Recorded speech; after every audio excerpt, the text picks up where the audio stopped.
अस्सलाम वालेकुम, नमस्कार, सत श्री अकाल। जंतर मंतर में क्या हो रहा है भाई साहब, पूरा हिंदुस्तान देख रहा है। हिंदुस्तान के साथ में और दूसरे विदेश देशों का भी अब जंतर मंतर पे आंखें पड़े हुए हैं।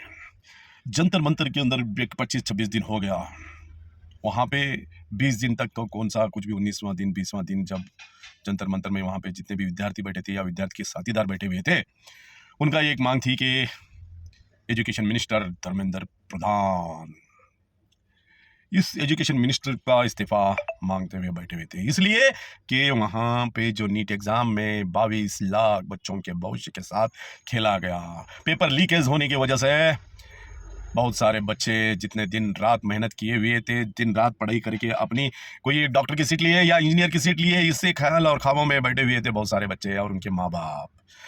तो उस वास्ते जितने भी एग्ज़ाम लिखे हुए बच्चों की तरफ से, उनके दोस्त हो या उनके रिश्तेदार हो या उनके कोई माँ बाप हो, तो ये सब मिलकर जंतर मंतर के अंदर प्रोटेस्ट करना शुरू कर दिए।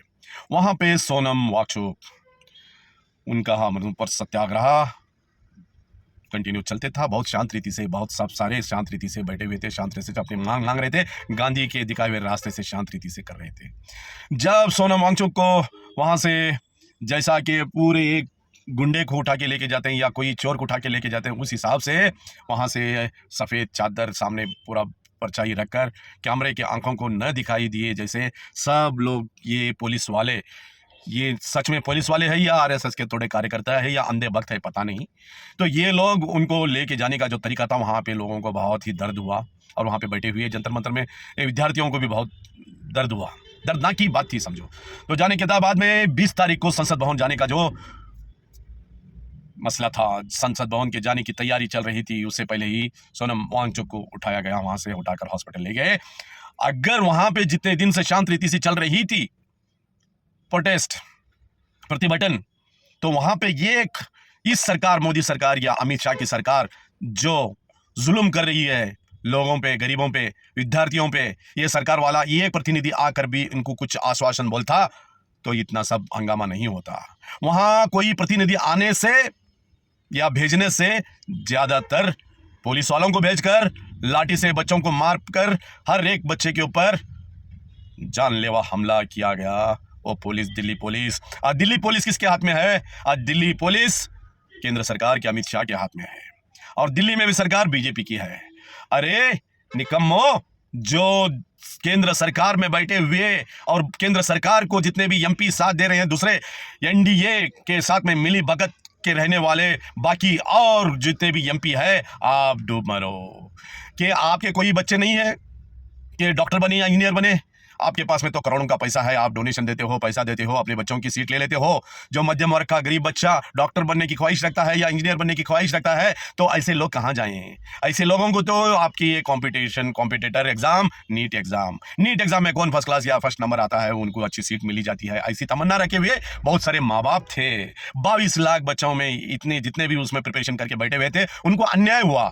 अन्याय इसलिए हुआ कि पेपर आपकी वजह से लीकेज हुआ। सरकार की अगर इसके ऊपर ख्याल रहती या सरकार के हुक्मरान, सरकार के अधिकारी अगर इसके ऊपर ख्याल करते, अगर ये ना लीकेज होता तो पहले रिजल्ट में ही बहुत सारे बच्चे पार हो जाते और 21 बच्चों की जान नहीं चले जाती। 21 बच्चे जो आत्महत्या कर लिए, उसकी वजह मोदी सरकार है। आज जो अंधे भक्त बकने आरंभ किए हुए हैं कि जो भी हक की बात करने निकलता है उसके खिलाफ आतंकवादी बोलना चालू कर देते हैं। ये अंधे भक्त आपके माँ बहन या बेटियां या आपके बच्चे कोई नहीं है। अंधे भक्तों जागो, जागो अंधे भक्तों जागो। आप जो हिंदुस्तान में जो चल रहा है, ये तो पूरे सिर्फ मुसलमानों के ऊपर जुल्म नहीं चल रहा, पूरे गरीबों के, किसानों के, कार्मिकों के ऊपर, हर के ऊपर चल रहा है। याद रखो, हिंदू मुस्लिम का झगड़ा कराकर ये सब मुद्दों को साइड में लेके जाकर छपाना चाहते हैं। इसमें पूरा नेशनल, थोड़े बहुत टेलीविजन मीडिया, आप भी उतने ही गद्दार हो, देश के लोगों के खिलाफ हो, जो सच्चाई हो बताने के लिए डरते हो, आप भी सब बिक चुके हो। इसलिए मैं ये कहना चाह रहा हूँ, जो भी हुआ जंतर मंतर में, वहाँ पे थोड़े बहुत आरएसएस के गुंडे थे करके बहुत सारे हम सोशल मीडिया से देख चुके हैं, देख रहे हैं। तो किसी की वर्दी नहीं है, किसी का वर्दी नहीं है, किसी का बैच नहीं है। किसी पुलिस तो कैसा रहता है पता है, अपने डिसिप्लिन में रहता है। मगर यहाँ पे डीसी किसी अगर क्राइम वाला भी कोई पुलिस है तो भी अगर उसको दाढ़ी छोड़ के लाठी मारो या रास्ते पे बच्चों के, स्टूडेंट के ऊपर हल्ला करो, तो ऐसा तो लाठी देके नहीं खड़ा करते। मगर यहाँ पे जहाँ पे मारना था वहाँ पे नहीं मारे, जहाँ पे मिलता है उस तरीके से बच्चों के ऊपर जुल्म किया गया। जुल्म बच्चों के ऊपर सिर को मारा, मुंह पे मारा, और आश्रय भी आपने फेंका वहां पे। आश्रय का डेट खत्म हो गया था, 3 साल का उतना कुछ रहता है उसका, डेट बार हुआ 2017 का स्टॉक माल लेकर वो आश्रय चढ़ाए तो पूरा सीधा मुंह के ऊपर, स्टूडेंट्स के ऊपर फेंक दिए। मैं अंधे भक्तों को यह कहना चाह रहा हूं, अंधे भक्तों, अगर आपके घर में कोई एक बच्चा या एक स्टूडेंट, अगर आपके घर के अंदर कोई आत्महत्या कर लेता, कोई उसके बड़े बड़े सपने थे डॉक्टर बनने के, उसके निर्नाम हो गए, तो वो आत्महत्या कर लेता था। उसको ही पता, जो माँ बाप को आज दर्द हो रहा है, जिसकी बच्ची मर चुके हैं, जिसके बच्चे आत्महत्या कर ले चुके हैं, उनको ही पता है कि इसका इल्जाम क्या है। हक की आवाज उठाना गलत हो गया हिंदुस्तान के अंदर। कितने लोगों को आप रास्ते पे लेकर आओगे, कितने लोगों के ऊपर जुल्म चलाओगे मोदी जी। आपका जो एजुकेशन मिनिस्टर था, दूसरे दिन आके, जब ये हंगामा होता ही नहीं था कि ये कोई आपका रिप्रेजेंटेटिव सरकार से जाके अगर इनको इतला, कोई उनको भरोसा देता, आपने वो काम करने नहीं गई। आप जैसे नहीं झुक रहे हो, ऐसे ही पूरे हिंदुस्तान के युवा विद्यार्थी आने वाले दिनों में आपको झुकाएंगे एक दिन। मैं ये करना चाहता हूं, मोदी के साथ में जितने भी आप एनडीए की संसद जमा हो चुके हो, आप भी उतने ही खूनी हो। आप जो 21 बच्चों के जो वो आज आत्महत्या हो गई है, उनके कसूरवार पूरा मोदी सरकार है। मोदी सरकार के साथ में जितने भी संसद उनको साथ दे चुके हैं, वो सब है, ये सब खूनी भगत के है। आपको नहीं देखा, आपके बच्चे तो कहाँ पे, लंदन में, कहाँ पे बाहर, ऑस्ट्रेलिया में, कनाडा में, कहाँ पे बाहर पढ़ रहे होंगे, मगर आज रास्ते पे उतरा है गरीब का बच्चा।